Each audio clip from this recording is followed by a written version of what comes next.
cardiovascular screening throughout the entire session, session 1 and session 2.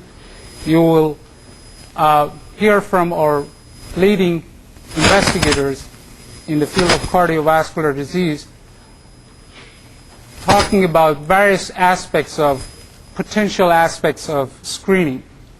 And I'd like to start with my 3 slides. That's all I have. And I'd like to conclude with what I hope everybody will agree. This is a schematic mission statement of our society, and I don't doubt even a second that everybody's dream is like that. This is our dream. This is where we would like to go. Where we are today is here. We are in the midst of a chaos with about 1 million unpredicted cardiovascular events every year. In the United States, overall, worldwide, according to WHO, about 19 million. We really don't know what the number is. This is where today is perhaps the starting point of tomorrow, where we would like to be, where we'll be able to properly screen. And I named it VP screening, and VP stands for vulnerable patient, vulnerable plaque. This is something that everybody's getting. Still, this is going to be a very costly era for all of us who know how expensive these diagnostic techniques are. The next era that we anticipate and we wish again to see is the era that we would have preventive and prophylactic measures in place for a wide use without having to do all those of advanced intravascular invasive techniques. Perhaps with 1 or 2 biomarkers we would be able to put patients or apparently healthy subjects vulnerable or at risk on this, what I call polypill. I borrowed this from the publication that I'm sure you all have seen. And there has been about 140 patents from pharmaceutical company on polypill, and that tells me that this is perhaps the future that we will be leading to. And the era after that, this is again a next level of dream for all of us, that we would like to have a much cheaper therapy for prevention of cardiovascular disease. This is the work that by Dr. Hansen, Dr. Shaw, Dr. Nelson, and about 20 more investigators currently actively being pursued after the revolution of atherosclerosis being known as an inflammatory disease. When we will have a vaccine against atherosclerosis, I don't know, but I know the answer is when we all put our best into it. This would be a collaborative project, just like development of a human genome project, as well as a vaccine against HIV project. We will have more on this later. Now, this is where we are, era of VP screening. And I want to go to the next slide. My colleagues at the AEHA Public Relations helped me to create this name, the National Screening for Heart Attack Prevention and Education Program. And we call it SHAPE. And we would like to call America to get in shape. This is not just a fancy word.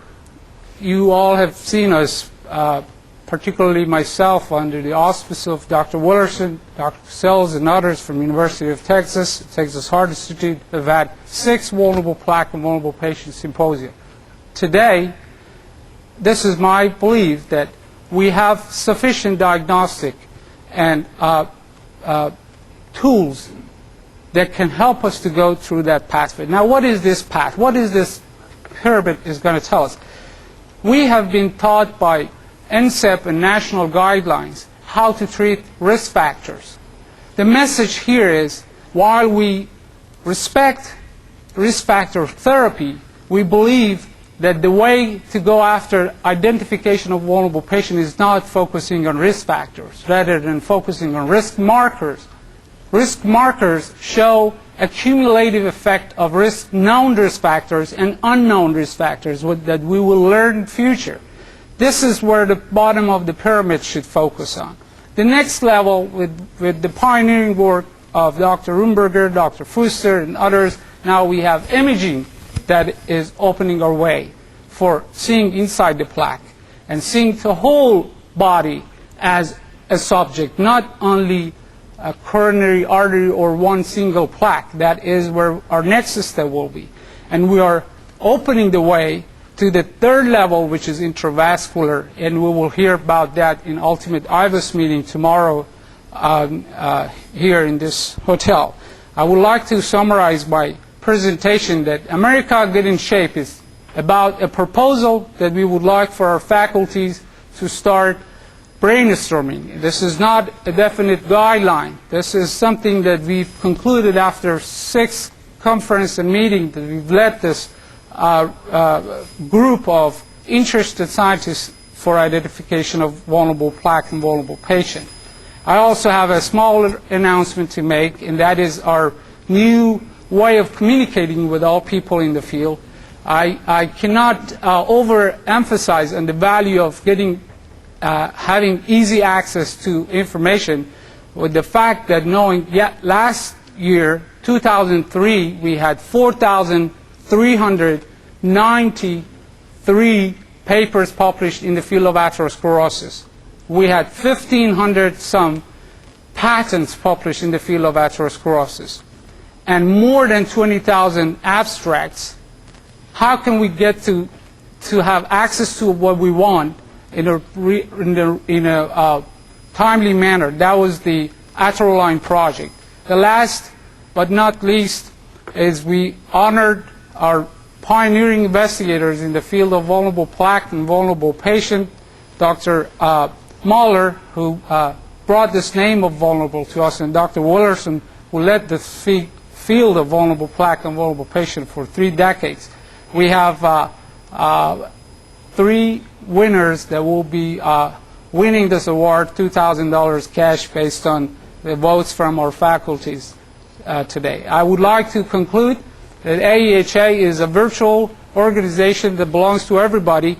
We have the smallest office next to the largest medical center in the world, that is Texas Medical Center, and we are there to help whoever can help us. The group who built this is not one person or a few who are seen here. We have been very gifted, that's the word I can say, with Dr. Cassell's leadership and his grant that gave rise to this work, and a large group of people that you're seeing here, and some more at Texas Heart Institute and University of Texas. And I'm going back to our dream, and I would like to invite our first speaker, Dr. Willerson, who's honoring us with his remark. Dr. Willerson.